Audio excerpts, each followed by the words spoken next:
Is Instagram still worth it for photographers, or are there better ways to get clients? Welcome back to the Passion with Purpose podcast. This is what we're going to be talking about today.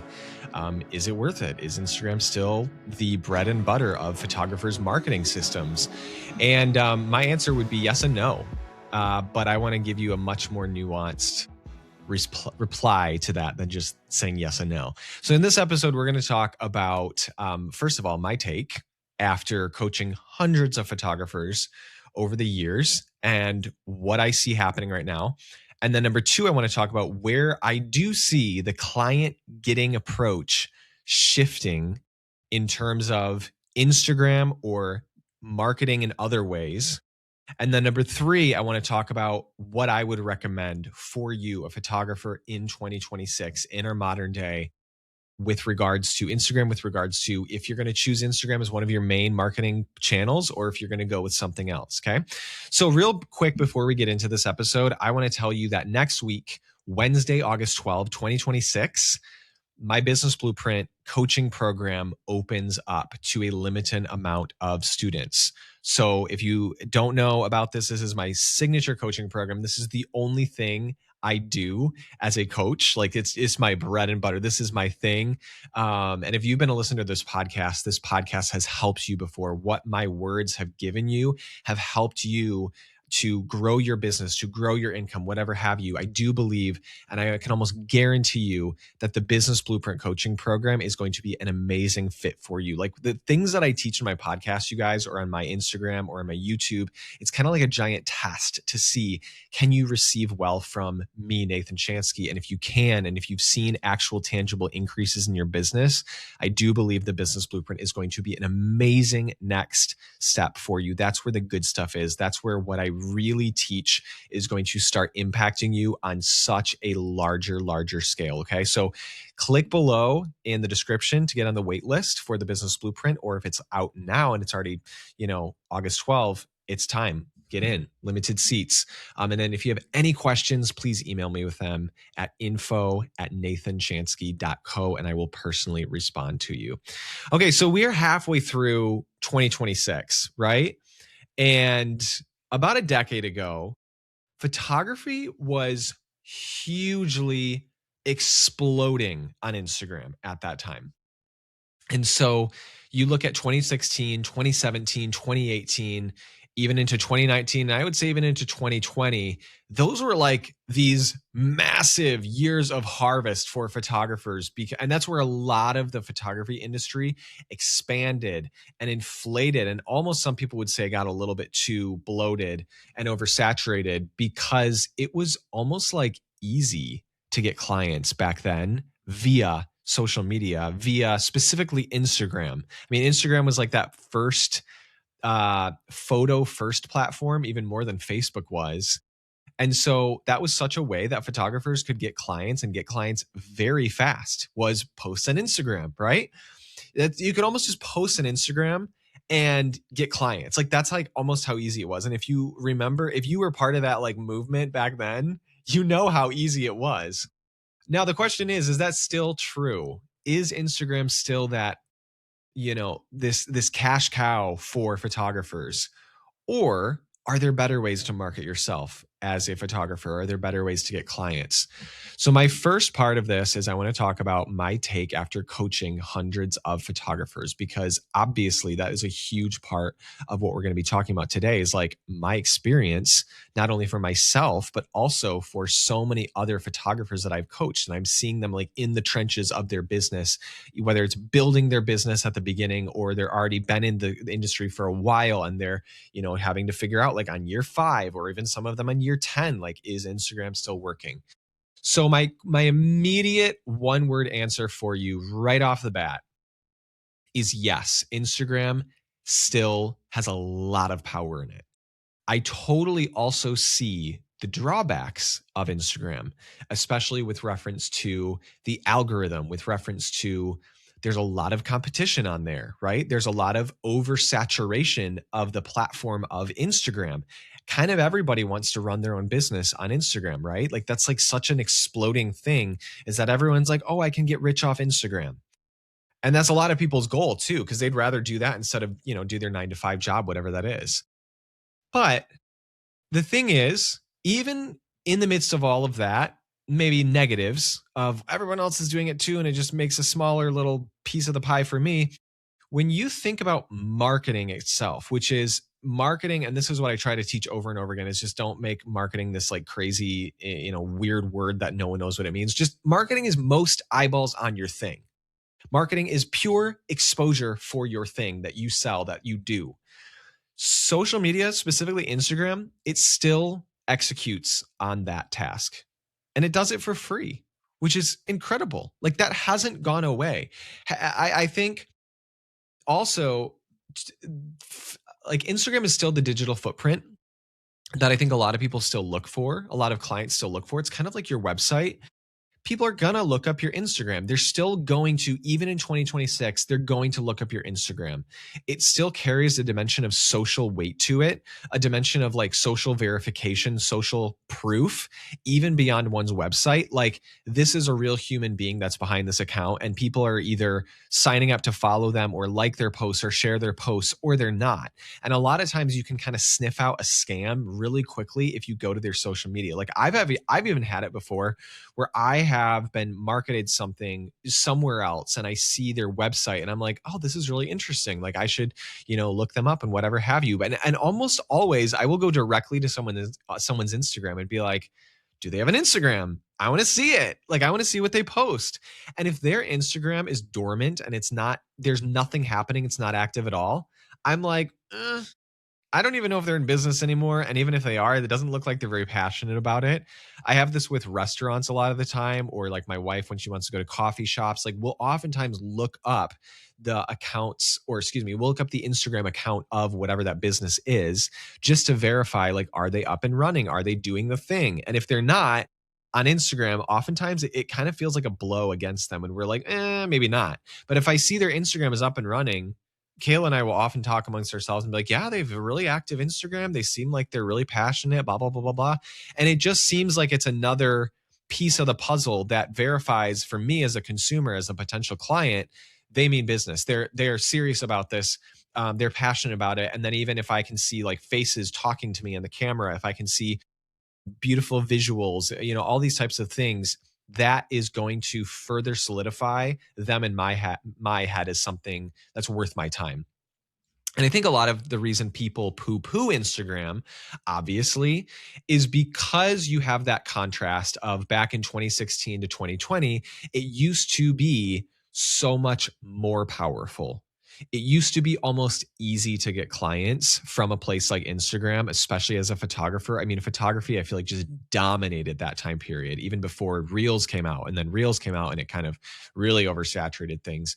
And so what you have now is you kind of have like Instagram is maybe a little less powerful, and it's not as easy to get clients for photographers on a place like Instagram. But that doesn't, in my opinion, mean it's not still very powerful nonetheless, right? Like, obviously, was it more powerful back then? Yes, I do believe it was in many senses, but nowadays it still is powerful. And even like you look at something like Reels, and Reels, while maybe it muddies up the photo only part of the account, or part of the app, it's, Reels can go so much further than photos, just algorithmically. Like, the algorithm oftentimes takes Reels so much further. And so it's like there's power in different ways, if that makes any sense. And I will tell you this, like, from what I see, I still see many of my students, including myself as well, getting the lion's share of our business from Instagram specifically. And I would say maybe TikTok would be like a close second, but gaining strength. But we're kind of focusing on Instagram today. Now, that just it should tell you it's worth your time. I really do believe it's worth your time. Here's where I do think, though, that Instagram falls short. And then we're going to talk about this kind of a lot on this episode, is if it is your only form of marketing. I think at one point that was a possible reality. That was a possible pathway for a lot of people, that it could be Instagram is my only thing. Instagram is a one-way market myself. And I think that was like, you could do that and you could actually get away with that. I think that's less likely to happen to a photographer these days. unless somebody has a very established social media presence. That's like maybe a different situation. But I do believe that most photographers that do well nowadays are getting inquiries on average from multiple places, not just one specific sole marketing channel, which, by the way, is what I've taught for years, which is that Instagram is a great part of your marketing framework, but it's not and should not be your only piece of your marketing framework. And that all brings me to the second point that I want to talk about in this episode, which is where I see the client getting approach shifting industry wide as a whole. And I think number one, I see things like referral marketing growing a lot bigger. People are utilizing like the good old approach of, hey, actually relationship build, put in the in-person work, meet with other planners, go to meet a venue owner, go to meet with your local florist, like meet with your cake baker, develop relationships with all these people, go to vendor networking events. And that also bleeds into just word of mouth as well as a marketing channel. Yes, I mean, it's a little bit less easy to kind of reverse engineer making word of mouth like a primary marketing channel. But word of mouth has never gone away as a format of marketing. It has always been kind of like the tried and true way to get clients, in that your clients, or your future clients, I should say, are going to trust your past clients the most, or they're going to trust the friend of yours, the friend of theirs that worked with you already the most, more than even something like Instagram, more than even something like your website. It is the person-to-person connection that I think is going to win. And so it's like someone's mom's friend's daughter inquires with you, right? They met at a hair salon. They talked about you behind closed doors, like when you never knew they were talking about you. And, we hear about this stuff in our inquiry. I've heard about these kind of anecdotes in my inquiry forms, and like, yeah, like I heard about you in a hair salon. Someone was telling me randomly about, and I'm like, I don't even know who it was that vouched for me, but like, that's what word of mouth is. It's that you made such an impression on whatever your client was at the time that they had to talk about you, which is why it is so important that every touch point you have with people, I mean, I would even say not only people who are your clients, but people who aren't your clients, like people who come into contact with you and your brand in general, right? Make the experience that people have with you so good that you are remarkable, like remark worthy. They need to talk about you because you're so good at it. Another thing I see shifting is it's not just Instagram anymore. It really is Instagram and TikTok. TikTok is growing bigger and bigger, especially with the Gen Z crowd. We all know this. We've known this. And now the Gen Z crowd is getting older and older every single year, more likely to get married. And now like the Gen Z crowd, like, is the marriage crowd in many senses. You see TikTok being promoted and utilized as a search engine, like even above Google for many people. They will go to TikTok instead of Google for their searches when they need something, when they're in search of something. And so I think what's really cool about TikTok is that TikTok still, because it is so new, I mean, I know it feels like it's been around since, whatever, but it really is only been around for a good, 2020 was when it got big. I don't know actually the history on when TikTok was first launched, but 2020 we all know is when TikTok got really big, maybe even into late 2019. The thing is, I still believe that TikTok has that first mover advantage still going on. In other words, you getting on TikTok even now, you get a lot of advantage from being there because so many people choose not to be there, or they don't know how to use it, or it scares them, or they just don't want to add another app to their arsenal of things they check every day or work on every day.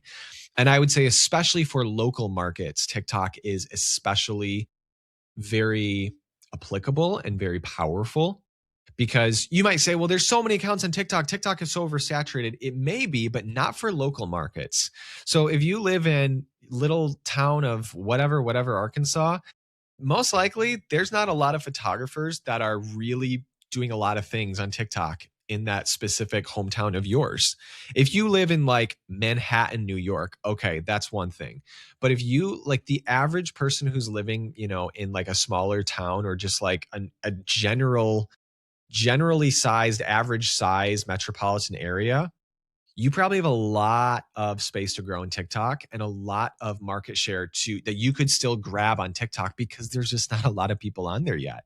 Like you could take, like I'm from Grand Rapids, Michigan. You could take Grand Rapids, Michigan and really dominate in Grand Rapids, Michigan, because I don't think there's tons and tons and tons of photographers who are making TikTok their main thing as a photographer to try to get clients. I think people are still on the Instagram train. So I would consider TikTok as another format of marketing yourself. You can really dominate in some local markets. Another one I want to talk about where I see a lot of the market shifting to is paid ads. It's becoming almost like a non-negotiable for a lot of photographers to market themselves on with paid. And organic has been dominating, organic, I mean free. So posting on Instagram for free, posting on TikTok for free, word of mouth is free, vendor networking is free, right? All these things are free. SEO is free. But paid ads, obviously you pay for it instead of having it just be organic for free.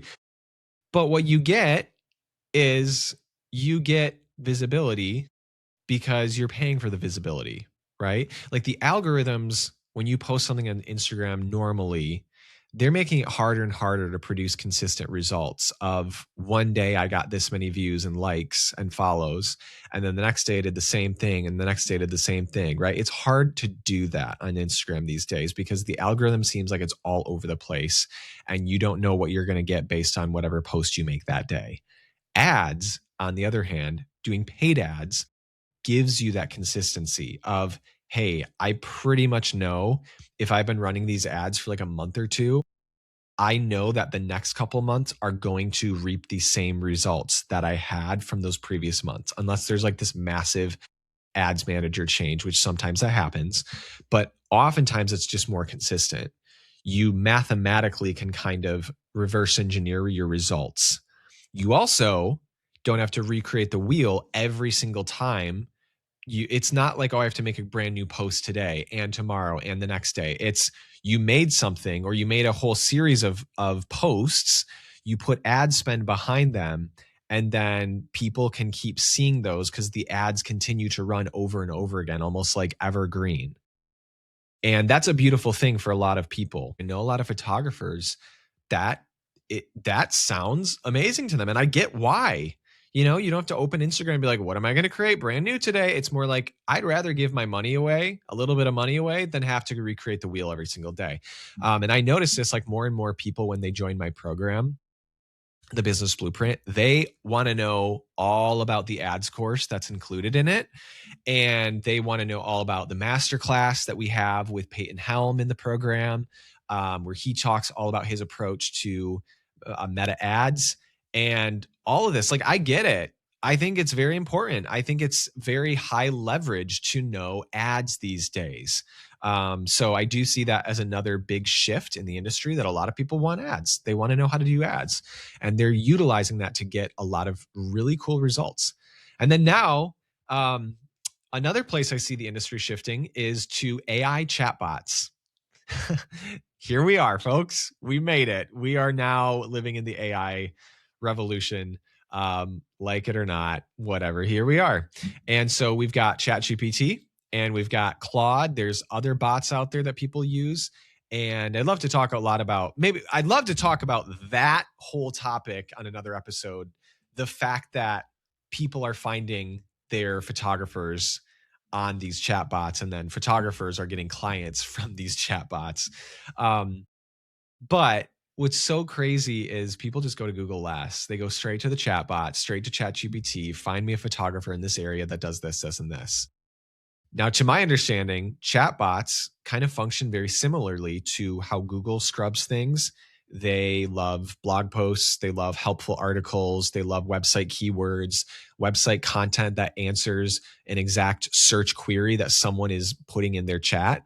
It loves yeah, specifics that loves and it's so fascinating. Like I would do this right now if I were you. I'd go to like ChatGPT, go to like Claude or whatever have you, and be like, hey, if I'm a if I'm a client that is looking for a wedding photographer, if that's what you do, I'm looking for a wedding photographer. Here's my style. Here's what I'm going for. Like just describe what your client would be putting in, your ideal client, right?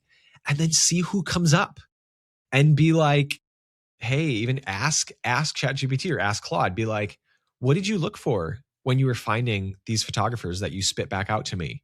And if I am a photographer that wants to be in the search results for someone's chat bot inquiry, how can I be the person that is found by Claude or by ChatGPT? Like, how can I be that person? I mean, go straight to the source, right? See what it tells you to do. Um, anyway, we're gonna have to talk about that another time. That's a whole another can of worms, but we'll have to talk about this soon. But that's another big area I see the marketing front is shifting. It's shifting to AI bots. Okay, so then I want to talk about lastly, number 3. What do I recommend you do with regards to Instagram in 2026? First, I want to talk about Instagram in general. Here's how you need to be living on Instagram right now, how you need to be functioning on Instagram. Biggest thing is, if you still haven't made Instagram just a part of your like business functionality yet, start now. And what I mean by that is like we think of Instagram so differently than we think of like, I have to respond to this email. I have to check my calendar. I have to send this invoice. Like for some reason, we're all logical and we're rational and we just are task oriented in those areas of our business. Or I have to edit these photos, or I have to call these photos. I have to deliver them on time, right? We're so task oriented on those things. But then for some reason on Instagram, we get so emotional, right? So emotional. And, you know, instead of posting, we just get emotional and we put it off, right? So just, you guys, make it another thing on your to-do list. 2 posts a week, 3 posts a week, 4 posts a week, 5 posts a week, whatever it is, just make it a to-do. Then do it, then be done with it. Like I did a post, that's it, right? I actually made a reel about this whole dynamic, and some of you, I'm sure, have seen it. And it's basically the 2 cycles of posting on Instagram. And here's the bad cycle. And by the way, I know this from experience, so I'm right there with you. It's the bad cycle of posting Instagram looks like this. You get way too emotional to start off. You're about to make a post and you're way too emotional. And you say to yourself, this post measures my worth as a person or as an artist. And so because of that, it takes you way too long to make this post because you're emotional, right? Finally, after like 3 hours of making this carousel post that should have taken you like 30 minutes, if not 15, you finally post it out there, right? Guess what happens though? Because you never post and you never get good at Instagram because you're just posting so infrequently, the actual post itself performs poorly, barely gets likes, barely gets shares, barely gets seen, right? Because the algorithm doesn't like you because you never show up.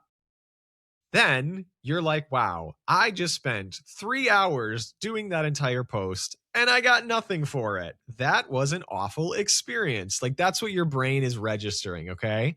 So then there is no surprise, there should be no surprise anyway, why you procrastinate to post again. Because who wants to redo that awful experience, right? So you wait another like 2 or 3 weeks to post ever.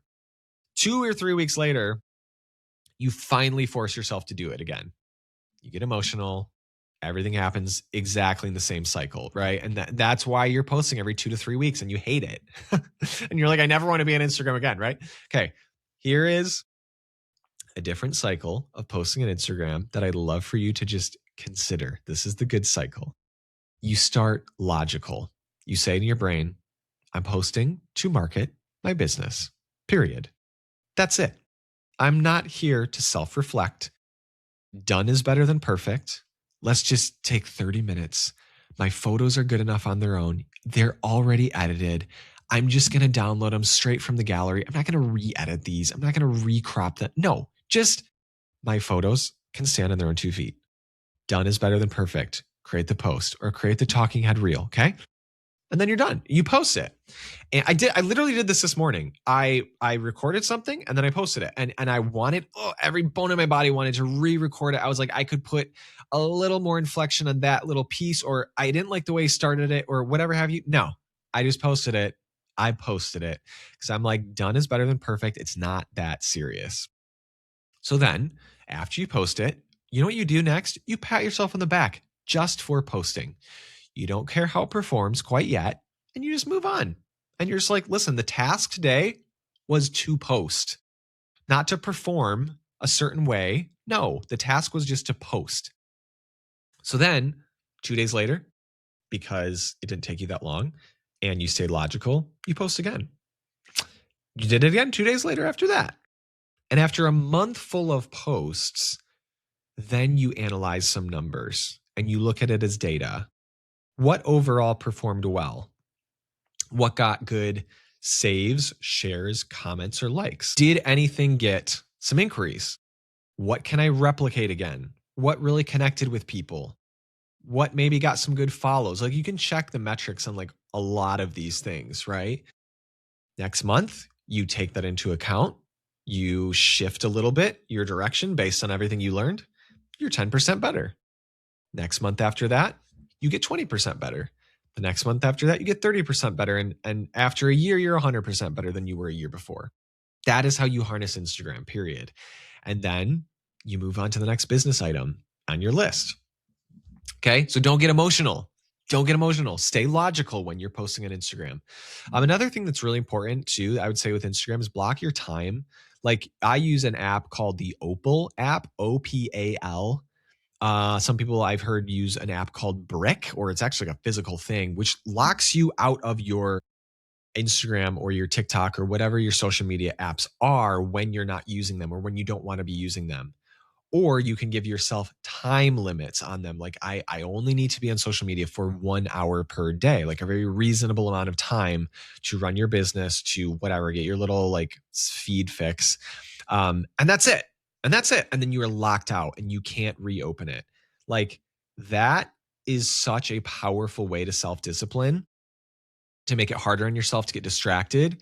You know how it is. You go to open Instagram to actually do something that is worthy of your time and you get sucked in to that post, right? So make it impossible, or just at least harder for you, to scroll aimlessly. If you're going to consume, I would also say, like, if you're gonna consume with a purpose. Like, watch and learn and take, because I think there is a point where, like, to be good at social media, you have to consume a little bit of social media, right? But don't take that too far. Be there to learn and to watch and to grow, almost like you're a student learning the algorithm. You're learning what works for people. Now, outside of Instagram, here's what I would be doing to market yourself. Step 1, dedicate yourself to the fact that Instagram isn't your one and only. Okay. It's too risky to just be on Instagram alone. I do think it is, as a format of getting yourself clients. Step 2, I would find yourself another marketing front, preferably something completely different in nature than Instagram. So not like an Instagram adjacent like TikTok. Press into vendor networking. Learn and implement SEO. Learn meta ads. Learn Google ads. Et cetera, so on and so forth. I believe that if you are able to multiply your sources of where you're getting clients from different places, your business is just going to be more sustainable. My only caveat to this is don't divide up your efforts too much. Like, don't be trying to, market yourself on like 7 fronts from the get-go. Like, no, like, start with like 2. Okay. Start with like an Instagram, like maybe something digital, and then something like more in person. Okay. You need to focus your attention to get good at a few of them. And don't get me wrong, you can do Instagram and TikTok. Absolutely. That's a great way to diversify. But I also think it's really helpful if you can diversify even from like digital to in person, or even from something like organic to paid. I mean, for example, like, I often tell people, take into account your lifestyle and take into account the strengths that you have as a person. many moms, I tell them, hey, I think it'd be really good for you to learn ads, because they will come to me and they'll say, I just don't have time to post like every freaking day on Instagram. And I'm like, yeah, as you shouldn't. Like, that's totally fine. So learn ads, because because I'm like, hey, do you have some money to throw at ads? And they're like, yeah. I'm like, okay, well, if you have more money than you do time, learn some ads. Like, that's going to be an amazing, amazing thing for you to get clients without having to be like on Instagram constantly. Or another example would be, there's so many super creative types. Like, they just love creating, and they think they're not good. They think they don't like social media, but it's because they're just not creating. But the minute they start creating, like, this has actually happened with certain students of mine. I'm like, you should actually create, because you have so much creativity in you, and just the way you're talking, and like your social charisma, or just like your way with words, or the way that you can post on social media. Like, you'd be really good at it if you actually stayed consistent. And then they do, and they blow up, and it's like, oh my gosh, like, all this time you had that in you. Or there's certain really super charismatic, outgoing types as photographers. And I'm like, do the networking thing. If you have that amazing personality in person with people, use it, leverage it. Not everybody has that. You know what I'm saying? Um, and there's so many different ways to market yourself. Like, the sky is truly the limit, you guys. I met a girl once at this in-person event that I did recently, and she told me, she's like, I get almost all my inquiries from Threads. Yes, Threads, the app Threads, like the Twitter alternative, the X alternative, whatever. Like, she has a thriving business from Threads. She just has a way with words, and people connect with her through Threads. And I'm pretty sure she has like thousands and thousands of followers because of it. The biggest thing is diversify a little bit. Give your marketing efforts room to breathe. And I would also tell you, remember that as you step into other marketing channels, there might be a little learning curve for all of it, and that's okay. Like, example, when you first try to learn ads, if you're trying to learn ads, there's going to be a little bit of challenge and a feeling of, oh, this is new for me. I would say, at the bare minimum, just make sure you have someone to guide you that will make it a lot less challenging and a lot less new feeling for you. But once you do get it up and running, like, boom, you can get results, and you start becoming so thankful for your former self for just putting in the work. Um, I actually had a girl in my business blueprint. Her name is Brianna Lloyd. And I just want to read this to kind of like close this episode, because she had that situation where, like, it felt new for her to get into Meta ads, but she really wanted to expand her marketing beyond just like the good old, like, what we do for marketing, right? Or posting on Instagram. And so she wanted to learn Meta ads. Okay, here's what Brianna said. I'm sharing a little win today because I know I would have loved to hear something like this when I was on the fence. If you've ever been hesitant about running Meta ads, this is your sign to take the leap. I finally implemented Meta ads at the end of June after taking the course, and I'll be honest, I was skeptical at first. The first inquiries I received either ghosted me or chose another photographer, and I wondered if it was even worth it. But God has a funny way of reminding us that faithfulness often comes before the fruit. Just this past week alone, I've booked 4 weddings for 2027 and 1 for 2028. On top of that, I have 2 proposals ready to book and 2 consultation calls tomorrow. I've been averaging 3 to 5 inquiries each week, and today I've received 3 inquiries in a single hour. More than anything, this has reminded me that sometimes we simply have to take the next step, trust the process, and leave the outcome in God's hands. So this was just like this perfect example of stepping into something else. And even when you're skeptical, even when it feels new. And, I'll tell you right now, Nathan Chansky, right here, I'm still learning so many things new in my business each and every day. Absolutely. I'm right there with you. But my call to you at the end of this episode is Instagram still is a powerful tool for marketing. I think it's even more powerful if you can learn the paid part of it, the paid ads part of it as well. But just don't have Instagram be your only, like, organically posting on Instagram. I wouldn't have it be your only place to market yourself. Keep using it if you can. Keep it logical. Remember, like I said, not emotional. And simultaneously, don't be afraid to step beyond it. So you got this. Thank you so much for listening, you guys. Hope this was helpful, and I will see you next time.